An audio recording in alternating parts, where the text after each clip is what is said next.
Né dans le feu. Il a la beauté de l'acier.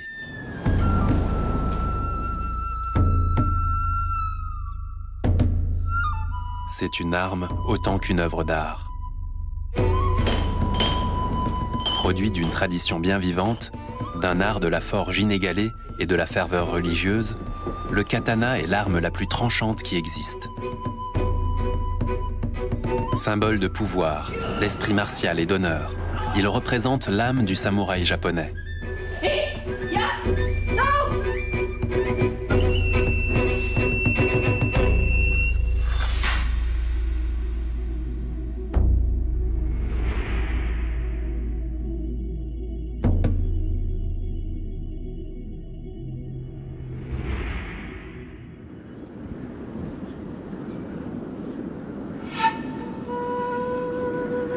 Dans une vallée, où d'après la croyance populaire, le dragon grimpe à l'assaut des nuages, un prêtre appelle à la prière du soir.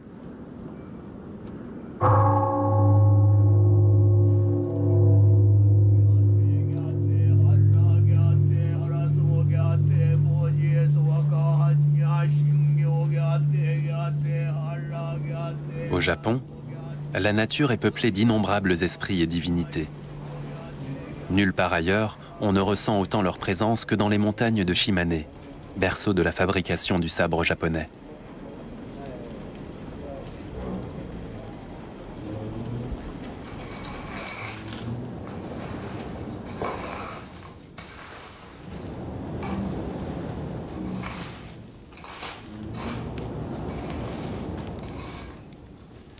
Nitoho Tatara.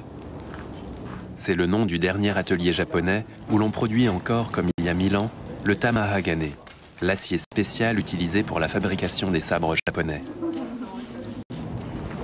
À 69 ans, Akira Kihara est l'un des derniers murage, ces maîtres fondeurs capables de produire le précieux métal. Chaque hiver, il convoque ici une équipe qui rassemble tous les éléments indispensables pour fondre l'acier japonais. Dans les anciens mythes, le four était symbolisé par un dragon qui crachait le feu, souillait les cours d'eau et détruisait les forêts. Il est vrai que le feu engloutit une quantité incroyable de charbon de bois. En 3 jours, ces fourneaux en absorberont pas moins de 13 tonnes. À cela s'ajoutent les 8 tonnes de sable ferrugineux extraits des montagnes japonaises. À la différence du minerai de fer, ce sable contient moins de phosphore et de soufre, ce qui en fait une matière première idéale pour réaliser un acier qui ne doit ni rouiller ni se briser.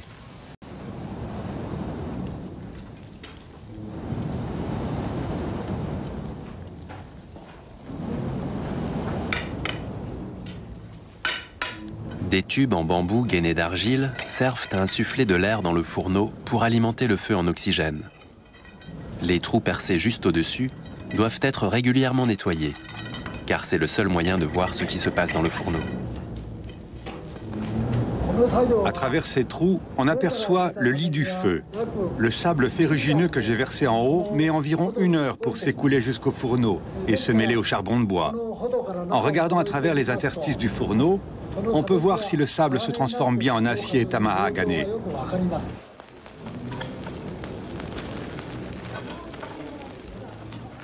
Maître Kihara doit s'en remettre à son expérience. Il observe la couleur des flammes et surveille le crépitement du feu. On ne trouve ici aucun outil moderne. Le tatara est comme un être humain. On doit le nourrir de sable et de charbon de bois, puis il digère. Vient alors au monde un bel acier tamahagane.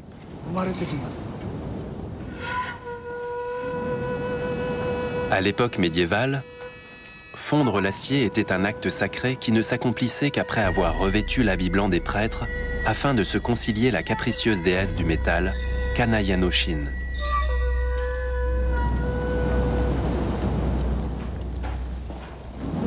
De nos jours, Maître Kihara ne porte plus la tenue des prêtres. Pour lui, la déesse n'en est pas moins bien présente. Un petit autel lui est consacré, d'où elle peut observer le travail de la fonderie. les hommes doivent pelleter à la main près de 21 tonnes de charbon de bois et de sable.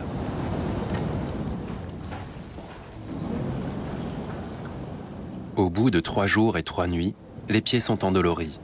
La poussière de charbon brûle les yeux. Ceux qui ont besoin de faire une pause peuvent aller boire une tasse de thé vert dans la pièce attenante.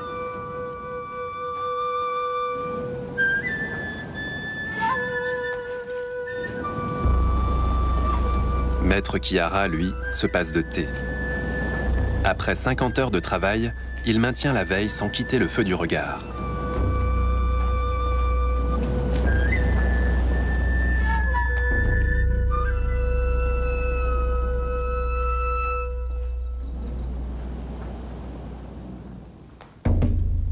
Il est 5 heures, au matin du 3e jour, lorsque Maître Kihara décide que le moment est venu de vider le creuset.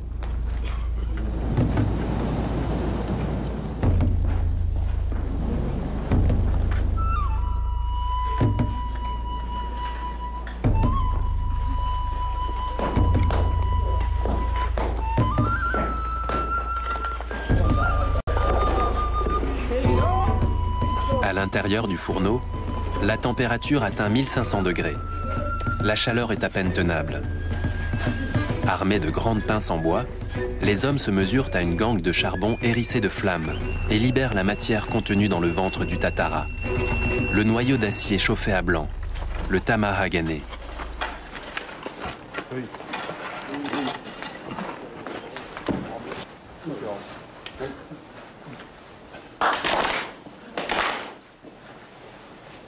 Louée soit la déesse, tout s'est bien passé. Après 70 heures au milieu de la fournaise et de la poussière de charbon de bois, les hommes sont heureux de boire une gorgée de saké. Mais le travail n'est pas terminé. Oui, j'ai vu le bloc, c'est un bel acier. Je suis soulagé, je suis vraiment content.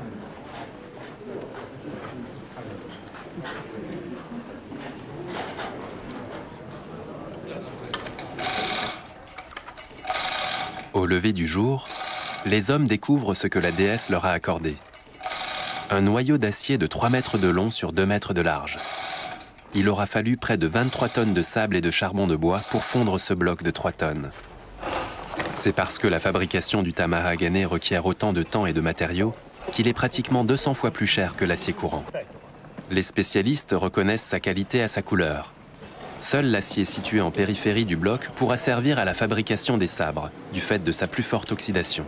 Il s'agira maintenant de débiter cette précieuse matière et de la répartir entre les différents forgerons.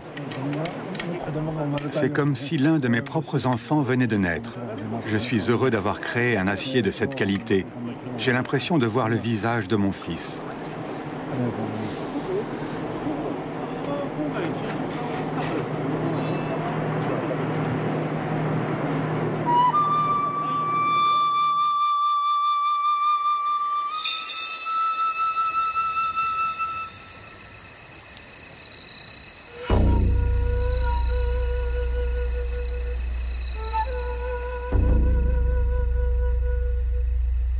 Dans le Japon ancien, le katana, sabre des samouraïs, n'était pas simplement une arme. C'était également un symbole de statut social. Un seigneur pouvait intégrer à la puissante caste des guerriers un soldat qui l'avait bien servi. C'est à cette occasion qu'il lui remettait le katana.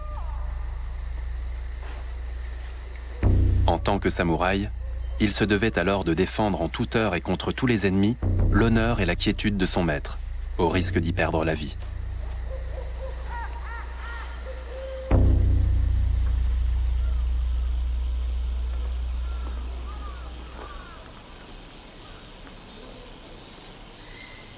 À partir du moment où il lui avait été remis, le sabre ne quittait plus son propriétaire.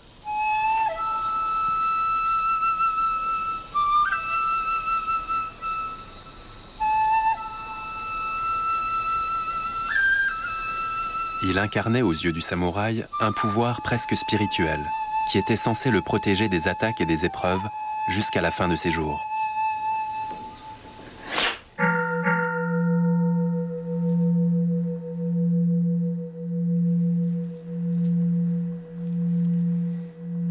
Avant de forger un sabre, il convient de se purifier l'esprit. C'est pourquoi Sada Toshiga-san commence sa journée en faisant une prière.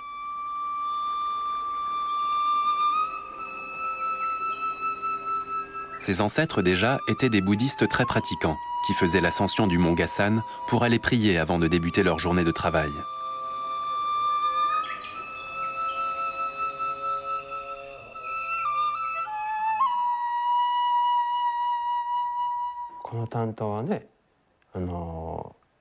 Ce sabre court a été forgé par mes ancêtres il y a 500 ans. On reconnaît sur la lame un motif qui est la marque de fabrique de notre famille. Cette technique est parvenue jusqu'à moi et j'estime que c'est mon devoir de la transmettre à mon fils afin qu'elle ne disparaisse pas.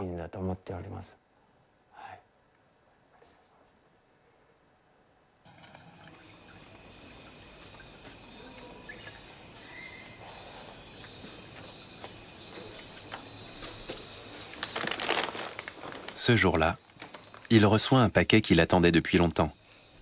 Il contient le tamahagane de Maître Kihara. Maître Gasan recommande à son premier assistant et à son fils d'en prendre bien soin. Il ne faut pas en perdre un gramme. Après plusieurs semaines d'attente, le travail du forgeron peut enfin commencer.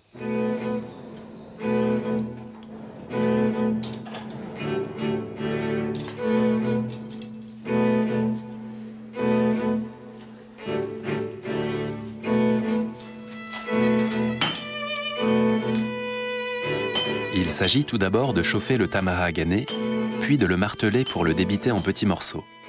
Une tâche qui nécessitera plusieurs heures de travail.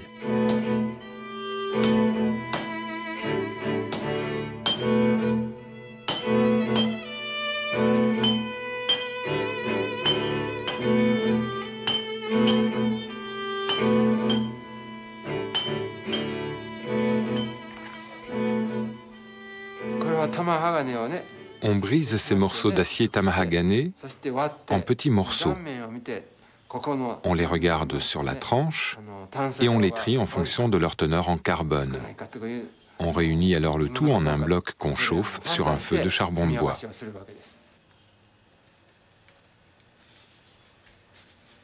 Les gaufrettes de tamahagane sont ensuite empilées sur une plaque d'acier et recouvertes de papier dori. Durant toute l'opération de forge, ce bloc sera constamment aspergé d'eau argileuse et de cendres. Cette méthode permet d'éviter les inclusions d'oxygène à la surface du métal, ce qui pourrait plus tard faire rouiller la lame.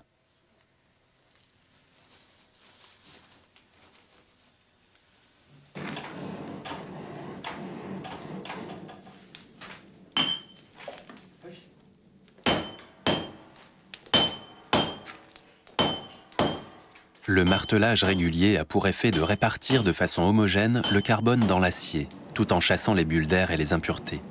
Une importante quantité de matière est ainsi perdue. La lame terminée peut peser jusqu'à 700 grammes de moins que le poids initial d'acier brut. Ils ont été éliminés à coups de marteau.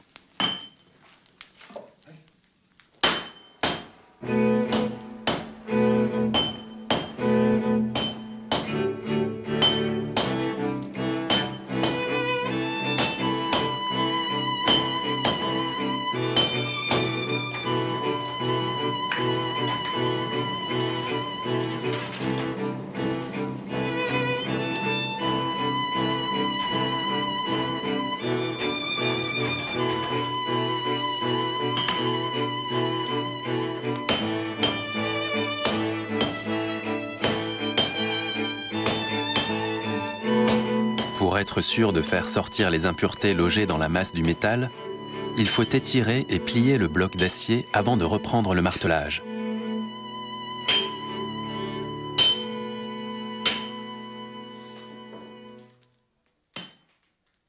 Cette opération longue mais indispensable doit être reproduite une bonne quinzaine de fois et peut durer une bonne semaine. Chaque pliage multiplie le nombre des couches de métal et le bloc atteint au final entre 1000 et 33 000 couches, chacune ne dépassant pas 1 millième de millimètre d'épaisseur. Ce feuilletage sera visible dans les dessins qui apparaîtront à la surface de la lame après polissage, formant en quelque sorte la signature du forgeron. Mais le sabre des samouraïs n'est pas seulement réputé pour être un bel objet. Son tranchant en fait une arme redoutable. Dans les mains d'un maître de sabre, le katana peut trancher d'un coup les cibles les plus tendres, mais aussi les plus dures. Pour obtenir une lame tranchante, il faut un acier très dur. L'ennui, c'est que ce métal se brise facilement. Alors, les maîtres forgerons japonais ont mis au point une lame composite formée d'une enveloppe en acier très dur et d'un noyau central en acier plus souple.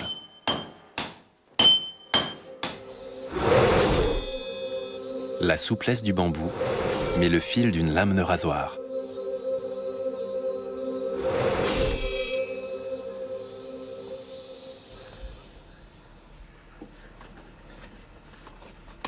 Il est 6 heures du matin.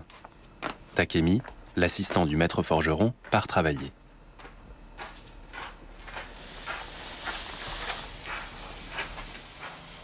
Ils sont 4 jeunes gens à vivre et travailler sur la propriété de Maître Gassan. Depuis qu'il est enfant, Takemi a décidé de devenir forgeron. Après 6 années d'apprentissage, il est devenu premier assistant. Il est la seule personne tolérée aux côtés du maître durant la mise en forme de la lame. Un travail harassant qui exige beaucoup de pratique. C'est le maître lui-même qui achève d'étirer le bloc d'acier.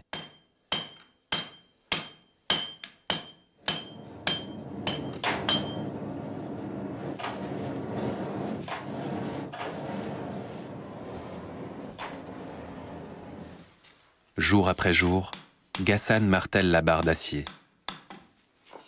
Lentement, la lame commence à prendre forme.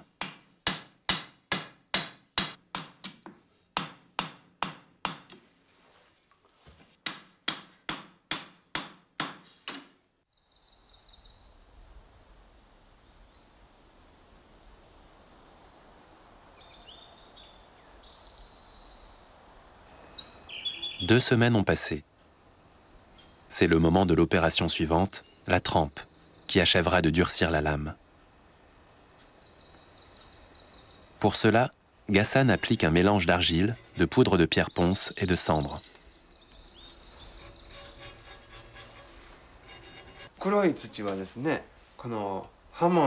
Je recouvre la lame avec de l'argile noire pour donner au tranchant de la lame une ligne de trempe qu'on appelle le hamon. Cette argile est mélangée avec de la poudre de charbon de bois. C'est une étape importante et chaque artisan a sa propre façon de procéder.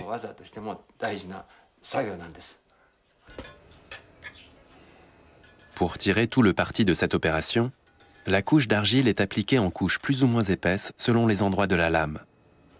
Cela permet de conserver un maximum de flexibilité au dos de la lame, tout en garantissant une bonne dureté au tranchant.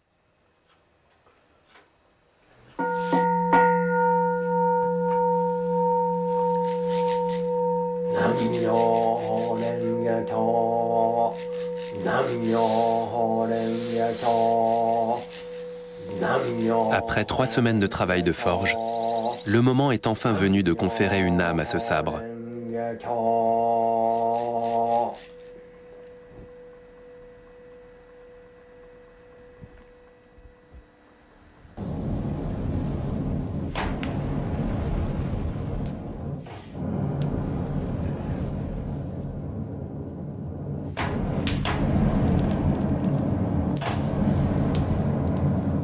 Maître Gassan observe avec soin les variations de couleur au niveau de la lame. Il faut maintenant la chauffer de façon uniforme à 800 degrés. La chauffer trop pourrait endommager la gaine d'argile. La chauffer trop peu risquerait de nuire à son durcissement.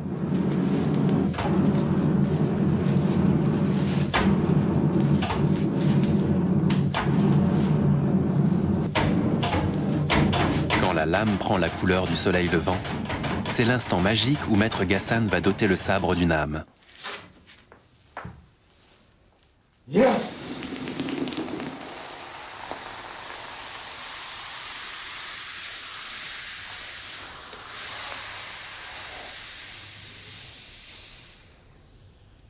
Le refroidissement brutal dans un bain d'eau modifie la structure cristalline de l'acier et accentue la courbe caractéristique de la lame. L'opération semble avoir bien réussi.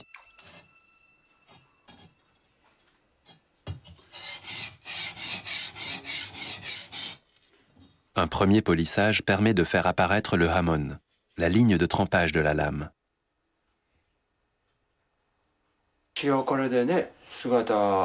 J'ai donné à la lame sa forme et je l'ai trempée, mais tant qu'elle ne sera pas polie, je ne serai pas tranquille.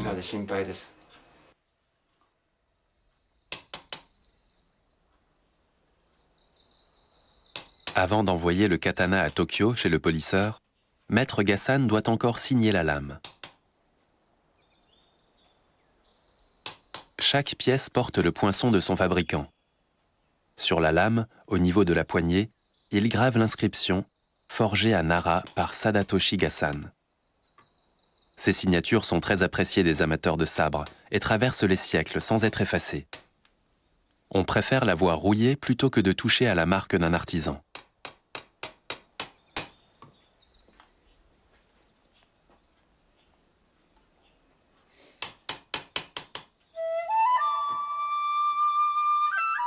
Gassan sculptera un dragon ondulant sur le dos de la lame.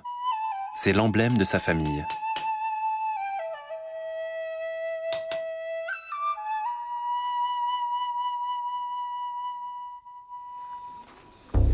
Seuls les samouraïs étaient autorisés à porter 2 armes, signe tangible d'une autorité que personne ne songeait à contester.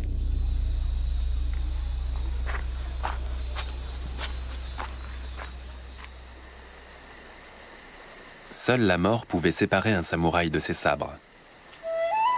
Outre le sabre long, katana, il portait également une arme plus courte, le wakizashi. Où qu'il aille, ces 2 armes l'accompagnaient. Même la nuit, dans sa maison, il les gardait à portée de main pour être toujours prêt à combattre.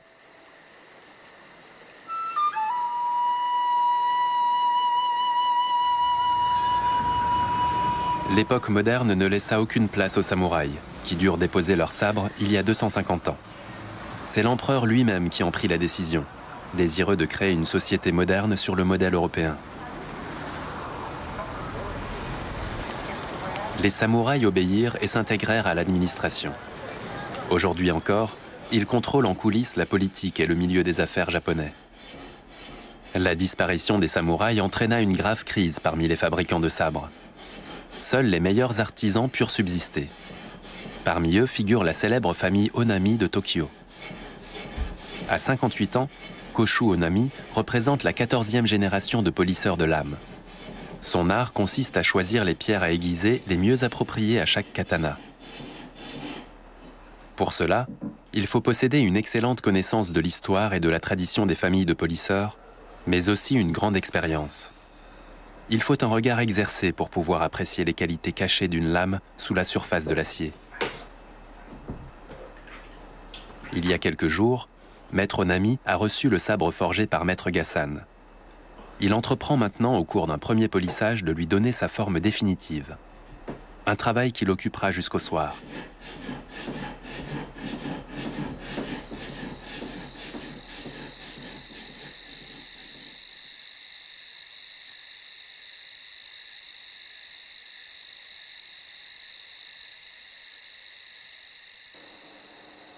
Pour quiconque souhaite s'initier à l'art du polissage, la première chose est d'apprendre à s'asseoir correctement.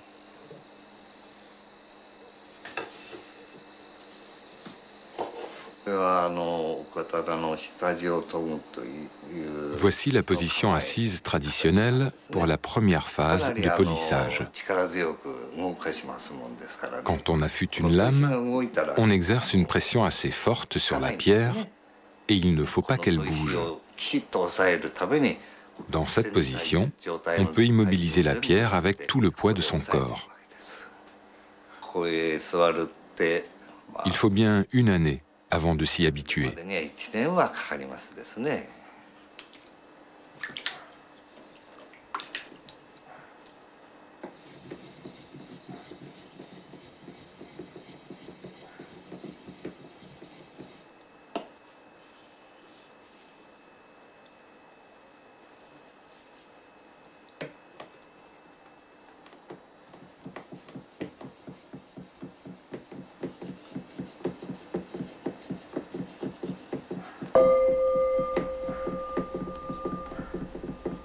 Jour après jour, le maître travaille la lame avec une sélection de pierres à aiguiser à grains décroissants, en granit, grès ou calcaire.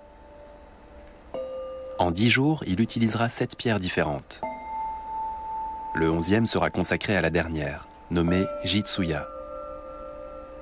Cette pierre provient des montagnes proches de Kyoto et s'utilise sous forme de fragments de la taille d'un grain de riz. Onami s'en sert pour révéler le grain de l'acier. Cette opération lui prendra toute une journée. Et elle n'est pas sans risque, car la lame est déjà aussi tranchante qu'un rasoir.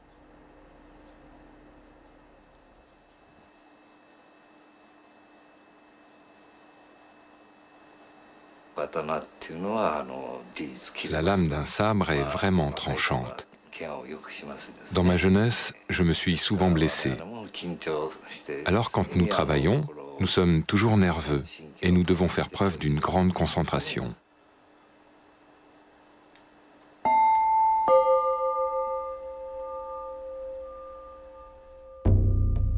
Avec l'arrivée des Portugais au XVIe siècle, le Japon découvrait une arme nouvelle. L'arquebuse fit rapidement la preuve de son efficacité militaire. Désormais, ce n'étaient plus des hommes d'élite, mais de simples soldats armés de fusils qui gagnaient les batailles. Pourtant, les samouraïs restèrent fidèles à leur équipement traditionnel. Le sabre représentait toutes les valeurs en lesquelles ils se reconnaissaient. La loyauté, l'inflexibilité, le courage et l'esprit martial. Le sabre incarnait le sens de l'honneur. Et lorsqu'un samouraï dégainait son arme, c'était dans l'intention de tuer.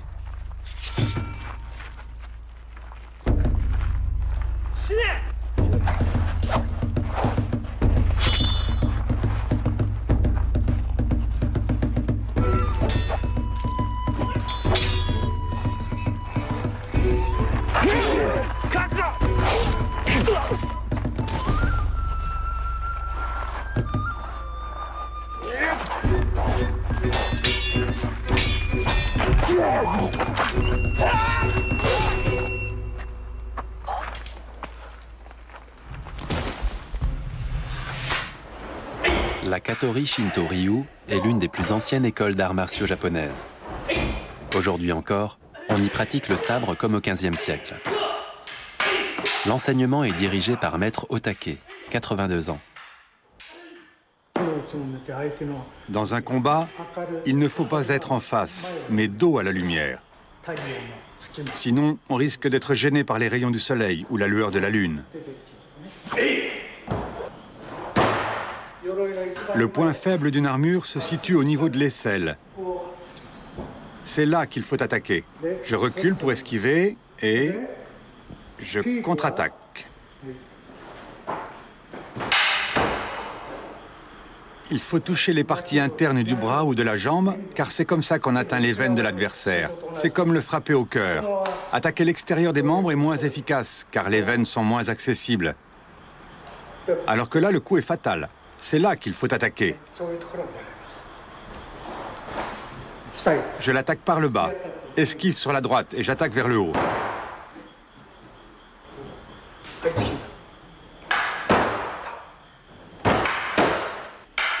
Beaucoup de katanas ont des entailles sur le dos de la lame à cause des coups qu'ils ont servi à parer. Quand on part comme ça ou comme ça, le dos de la lame reçoit des coups violents du tranchant de la lame adverse. En revanche, si j'esquive en me déplaçant sur la gauche, je peux parer le coup avec le revers de ma lame. Revers contre revers. Il faut toujours essayer de protéger sa lame du tranchant adverse. C'est à force de répéter inlassablement les mêmes exercices que le corps finit par s'en souvenir. Il faut arriver à faire ces mouvements automatiquement, en pensant à ce qu'on va faire le lendemain. Cela demande une pratique intensive, et pour y parvenir, cela prend de nombreuses années.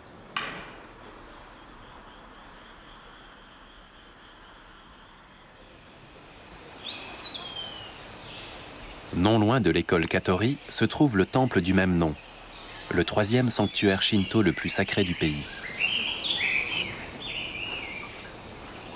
Édifié en l'honneur du dieu Futsunushi no Mikoto, ce fut pendant plusieurs siècles un lieu de pèlerinage important pour de nombreux guerriers en quête de soutien avant le combat ou recherchant l'éveil dans les arts martiaux.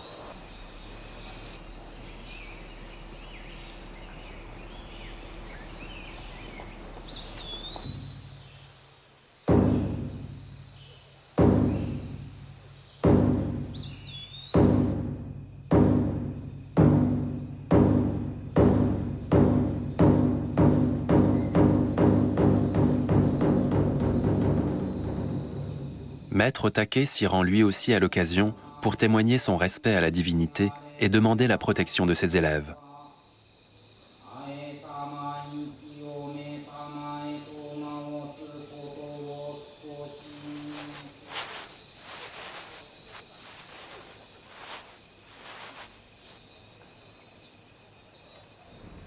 Après la prière, Maître Take va également se recueillir sur une tombe discrète située à proximité du sanctuaire de Katori. Ici repose Iizasa Shoizai Ienao, le fondateur de son école. On dit qu'il est venu ici à l'âge de 60 ans pour méditer pendant 3 années sous un arbre et pratiquer les arts de combat. D'après la légende, le fondateur de notre école a été visité par un jeune dieu assis sous un prunier qui lui aurait confié un volume du traité divin de la stratégie martiale. C'est la raison pour laquelle il a fait précéder le nom de son école, Katori Shinto Ryu, par le terme Tanshin Shoden, qui indique l'origine divine de son enseignement.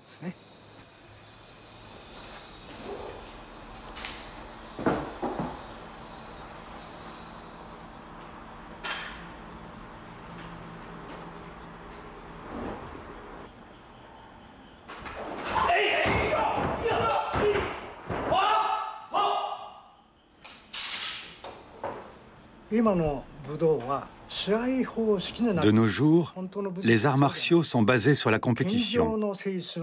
Mais c'est contraire à l'éthique de la voie du sabre. Il faut cultiver la modestie. Bien sûr, il faut être fort, avoir l'esprit combatif d'un guerrier. Mais on doit maîtriser sa force, sinon on devient violent. Il faut donc faire preuve de modestie et être respectueux envers l'autre. Une entreprise d'électronique à Osaka. La réceptionniste appartient à une ancienne famille de samouraïs. Son nom est Midori Tanaka.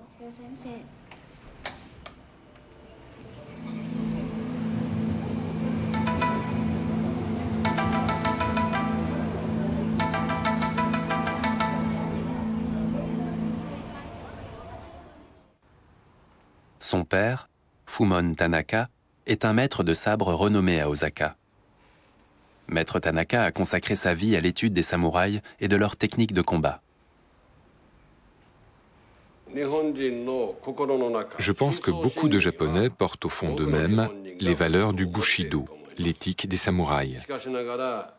Mais pour vivre dans la société moderne, ils se sont américanisés et ils sont devenus matérialistes.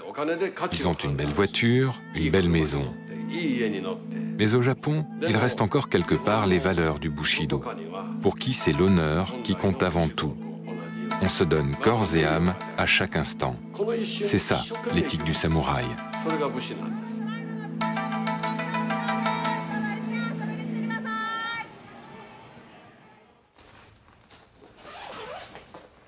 Cinq fois par semaine, après le travail, Midori s'exerce pendant plusieurs heures. La première fois qu'elle a tenu un sabre, elle avait 9 ans. Aujourd'hui, à 28 ans, elle a le rang de professeur.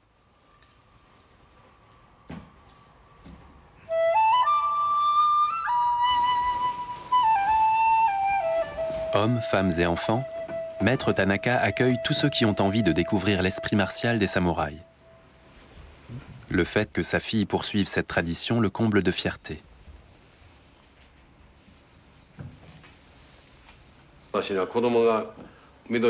Je n'ai qu'une fille, Midori.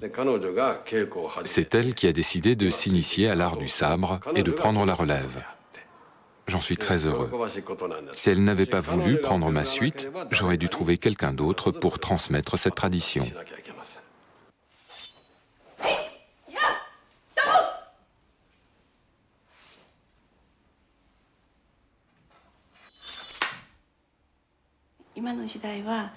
De nos jours, les femmes sont mieux considérées. Le fait que ce soit une femme qui assure la relève n'est donc pas un problème.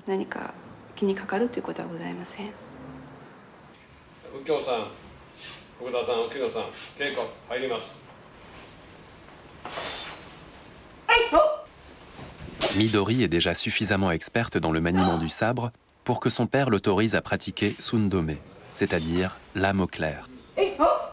Le moindre faux mouvement pourrait avoir de graves conséquences. Ne plus avoir peur, c'est ça le but des arts martiaux. Se battre sans avoir peur de mourir. Se concentrer sur le combat, l'esprit libre. On atteint ainsi le stade Mushin, qui est l'un des objectifs des arts martiaux.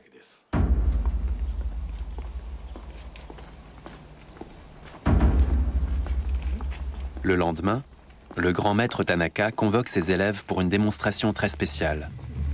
Il va arrêter une flèche au vol et la couper en deux. Une technique à haut risque réservée à ceux qui ont atteint le stade Mushin, un état où le maître ignore la peur et ne fait plus qu'un avec son sabre.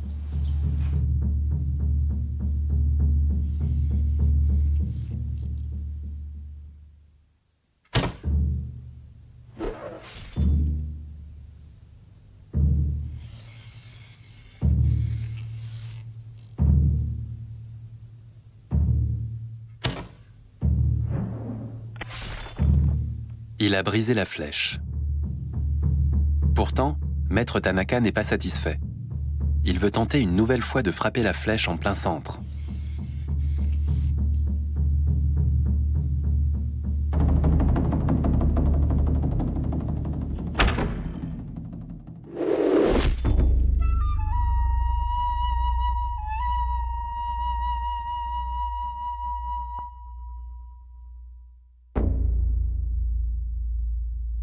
L'esprit guerrier des samouraïs fut marqué au fil de l'histoire par de longues et sanglantes batailles, au cours desquelles les princes se disputèrent la domination sur le Japon à partir du XVe siècle.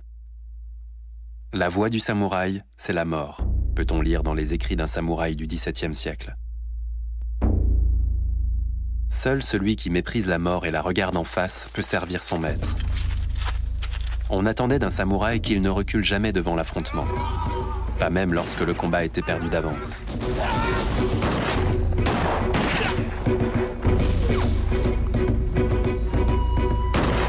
Combattre sans honneur était pire que la mort.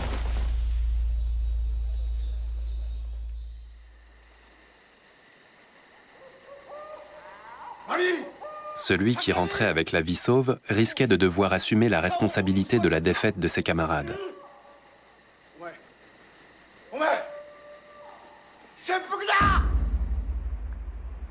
D'après la voix du sabre, il n'existait alors qu'une seule façon de racheter son honneur.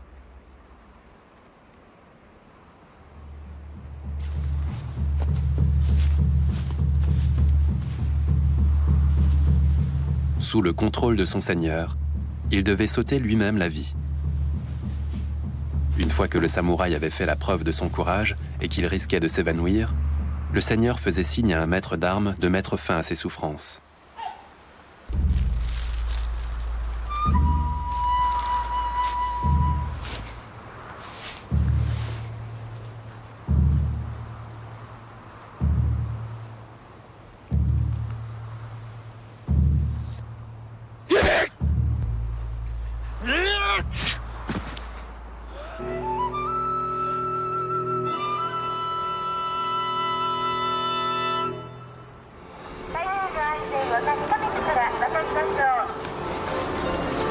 Sept siècles de culture martiale dominée par les samouraïs ont laissé des traces dans le Japon moderne. Le principe de loyauté et le sens de l'honneur restent très présents dans la société d'aujourd'hui. Le suicide est encore accepté lorsqu'il s'agit d'effacer une faute personnelle ou de laver l'honneur de l'entreprise.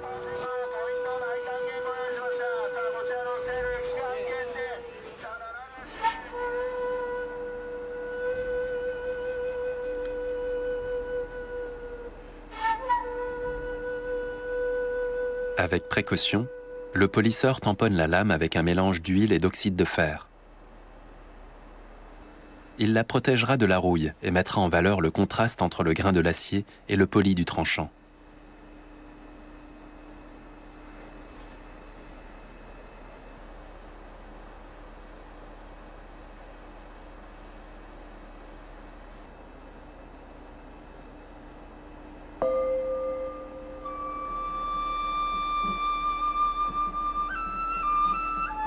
Enfin, le moment est venu de procéder au polissage du yokote, une arête qui sépare la pointe du reste de la lame.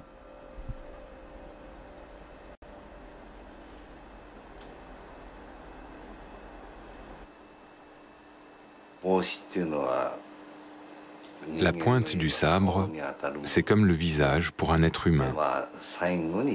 Tout comme une femme se maquille en dernier, on finit le polissage par la pointe de la lame.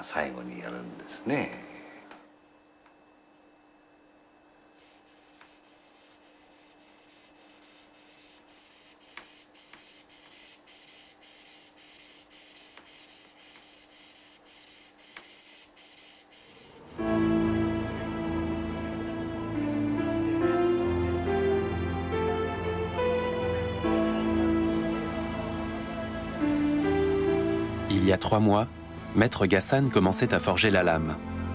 Aujourd'hui, Maître Nami lui a dit qu'il pouvait se mettre en chemin. Le sabre est terminé.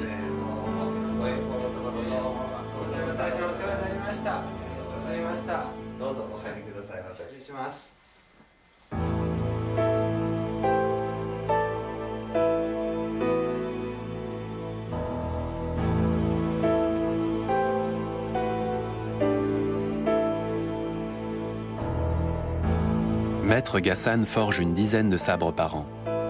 Et parfois, il lui arrive de réussir une lame qui éclipse toutes les autres. Son polisseur, avec qui il travaille depuis de nombreuses années, se montre lui aussi très satisfait. Les gravures, commente-t-il, sont un parfait exemple de la tradition Ghassan. Un sourire trahit ce que la modestie du maître l'empêche d'exprimer tout haut. Sa fierté de contempler l'élégante ligne de trempe à l'acier laiteux et légèrement bombé, le dos de la lame finement sablé, et ce dragon bondissant, une véritable splendeur. Je me suis donné beaucoup de mal pour forger ce sabre, et je trouve son travail de finition formidable. Il met en valeur les spécificités de mon travail. Je suis très satisfait. Un nouveau sabre est sorti de l'atelier de Maître Ghassan. Un chef-d'œuvre devant lequel ses arrière-petits-enfants s'inclineront peut-être pleins de respect, et qui, espérons-le, les encouragera à poursuivre la tradition de leurs ancêtres.